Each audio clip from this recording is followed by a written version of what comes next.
നമസ്കാരം, മലയാളത്തിലേക്ക് സ്വാഗതം. സിസ്റ്റമാറ്റിക് ഇൻവെസ്റ്റ്മെന്റ് പ്ലാൻ നിക്ഷേപങ്ങളുടെ നിലവിലെ അവസ്ഥ ഒന്ന് വിലയിരുത്തേണ്ട സമയമായിരിക്കുന്നു. ഓരോ ദിവസം കഴിയുന്തോറും ഈ നിക്ഷേപ രീതി കൊണ്ട് ശരിക്കും ഗുണമുണ്ടോ എന്ന് ചിന്തിക്കുന്ന നിക്ഷേപകരുടെ എണ്ണം കൂടി വരികയാണ്. ഇതിനൊരു ലളിതമായ മറുപടി നൽകുക പ്രയാസമാണ്.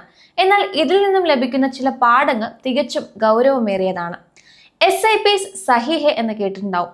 പക്ഷെ ചിലപ്പോൾ മാത്രം ഇക്വിറ്റി ഫണ്ടുകളുടെ SIP റിട്ടേണുകൾ നമുക്ക് എന്ത് സൂചനയാണ് നൽകുന്നത്? കാര്യങ്ങൾ കൂടുതൽ വ്യക്തമായി മനസ്സിലാക്കാൻ ചരിത്രപരമായ ചില റിട്ടേൺ കണക്കുകൾ ഒന്ന് പരിശോധിച്ച് നോക്കാം. ലാർജ് ക്യാപ് ഫണ്ടുകളിൽ 3 വർഷത്തെ ശരാശരി റിട്ടേൺ 4% മാത്രമാണെങ്കിലും 10 വർഷത്തിൽ അത് 12.3% ഉയർന്നിട്ടുണ്ട്. ഇതിൽ ഏറ്റവും മികച്ച ഫണ്ട് 15.0% നൽകിയപ്പോൾ ഏറ്റവും പിന്നിലായ ഫണ്ട് 10.2% നൽകിയിരിക്കുന്നത്. ലാർജ് ആൻഡ് മിഡ് ക്യാപ് ഫണ്ടുകളുടെ കാര്യമെടുത്താൽ 3 വർഷത്തെ ശരാശരി 6.4%, എന്നാൽ 10 വർഷത്തേക്ക് നിക്ഷേപിച്ചവർക്ക് ശരാശരി 14.7% ലാഭം ലഭിച്ചിട്ടുണ്ട്. ഈ വിഭാഗത്തിൽ ഏറ്റവും മോശം പ്രകടനം നടത്തിയ ഫണ്ട് 3 വർഷ കാലയളവിൽ -1.2% നഷ്ടമാണ് രേഖപ്പെടുത്തിയത്. മിഡ് ക്യാപ് ഫണ്ടുകൾ താരതമ്യേന മികച്ച പ്രകടനം തന്നെയാണ് കാഴ്ചവെച്ചത്. 10 വർഷത്തെ ഇതിന്റെ ശരാശരി റിട്ടേൺ നോക്കുമ്പോൾ 17.0%. ഏറ്റവും മികച്ച ഫണ്ട് 20.1% വരെ ലാഭം നൽകിയിട്ടുണ്ട്. സ്മോൾ ക്യാപ് ഫണ്ടുകളിലേക്ക് വരുമ്പോൾ 3 വർഷത്തെ ശരാശരി റിട്ടേൺ 3.7% മാത്രമാണ്. ചില ഫണ്ടുകൾ -4.1% വരെ നഷ്ടം നൽകിയിരിക്കുന്നു. എന്നാൽ 10 വർഷത്തെ ദീർഘകാലയളവിൽ സ്മോൾ ക്യാപ് ഫണ്ടുകൾ 17.1% ശരാശരി റിട്ടേൺ നൽകുകയും മികച്ച ഫണ്ടുകൾ 22.4% വരെ ലാഭം നൽകുകയും ചെയ്തിട്ടുണ്ട്. ഫ്ലെക്സി ക്യാപ് ഫണ്ടുകളിൽ ഏറ്റവും വലിയ വ്യത്യാസം കാണുന്നത് 3 വർഷത്തെ കാലയളവിലാണ്. ഏറ്റവും മികച്ച ഫണ്ട് 9.3% ലാഭം നൽകിയപ്പോൾ ഏറ്റവും പിന്നിലായ ഫണ്ട് -9.5% നഷ്ടമാണ് വരുത്തിയത്. എന്നാൽ 10 വർഷത്തിൽ ഈ വിഭാഗം 13.6% ശരാശരി റിട്ടേൺ നൽകിയിട്ടുണ്ട്. മൾട്ടി ക്യാപ് ഫണ്ടുകളുടെ കാര്യമെടുത്താൽ 10 വർഷത്തിൽ ശരാശരി 15.2% റിട്ടേൺ നൽകിയപ്പോൾ വാല്യൂ ഫണ്ടുകൾ സമാനമായ കാലയളവിൽ 15.1% ലാഭമാണ് നിക്ഷേപകർക്ക് നൽകിയത്.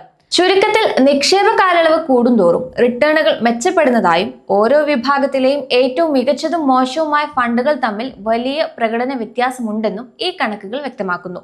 ഒന്നാമതായി, ദീർഘകാലയളവായി കണക്കാക്കപ്പെടുന്ന 3 വർഷത്തെ റിട്ടേണുകൾ നിരാശാജനകമാണ്. രണ്ടാമതായി, 5 വർഷത്തിന് മുകളിലുള്ള കാലയളവിലും മിക്ക വിഭാഗങ്ങളെയും പ്രകടനം മോശമാണ്. മൂന്നാമതായി, 10 വർഷത്തെ കണക്കുകൾ പരിശോധിക്കുമ്പോൾ മാത്രമാണ് യുക്തിസഹമായ പ്രതീക്ഷകൾക്കനുസരിച്ചുള്ള പ്രകടനം കാണാൻ സാധിക്കുന്നത്. ഇതോടൊപ്പം മറ്റൊരു പ്രധാന കാര്യത്തിലേക്ക് കൂടി നമുക്ക് കടക്കാം. ലഭ്യമായ വിവരങ്ങൾ പ്രകാരം വിവിധ ഫണ്ടുകളുടെ SIP റിട്ടേണുകൾ തമ്മിൽ വലിയ അന്തരമുണ്ട്. ചില ഫണ്ടുകൾ ശരാശരിയേക്കാൾ മികച്ച പ്രകടനം കാഴ്ചവെക്കുമ്പോൾ മറ്റു ചിലത് പിന്നിലായിപ്പോയി. ഇതിൽ നിന്ന് മനസ്സിലാക്കേണ്ടത് SIP വഴി സമ്പാദ്യം വളർത്താൻ ശ്രമിക്കുമ്പോൾ ശരിയായ ഫണ്ട് തിരഞ്ഞെടുക്കുക എന്നത് വളരെ പ്രധാനപ്പെട്ട കാര്യമാണ്. ചുരുക്കത്തിൽ, എല്ലാ മ്യൂച്വൽ ഫണ്ട് സ്കീമുകളും മികച്ച ലാഭം നൽകിയിട്ടില്ല എന്ന് കാണാം. വിപണിയിൽ ഇടിവുണ്ടായ സമയത്ത് SIP തുടങ്ങിയാൽ പോലും ശരിയായ സ്കീം തിരഞ്ഞെടുത്തില്ലെങ്കിൽ പ്രതീക്ഷിച്ച ലാഭം നൽകണമെന്നില്ല. വിപണിയിൽ ട്രെൻഡായി നിൽക്കുന്ന ഫണ്ട് എന്നതിലുപരി നിങ്ങൾക്ക് അനുയോജ്യമായ മികച്ച ഫണ്ട് തന്നെ തിരഞ്ഞെടുക്കാൻ പ്രത്യേക ശ്രദ്ധ ആവശ്യമാണ്.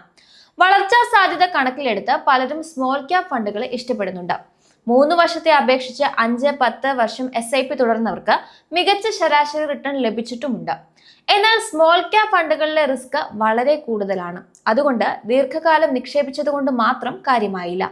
മികച്ച ഫണ്ടും മോശം ഫണ്ടും തമ്മിലുള്ള വലിയ വ്യത്യാസം സൂചിപ്പിക്കുന്നത് സ്കീം തിരഞ്ഞെടുപ്പിലെ ജാഗ്രതയാണ്.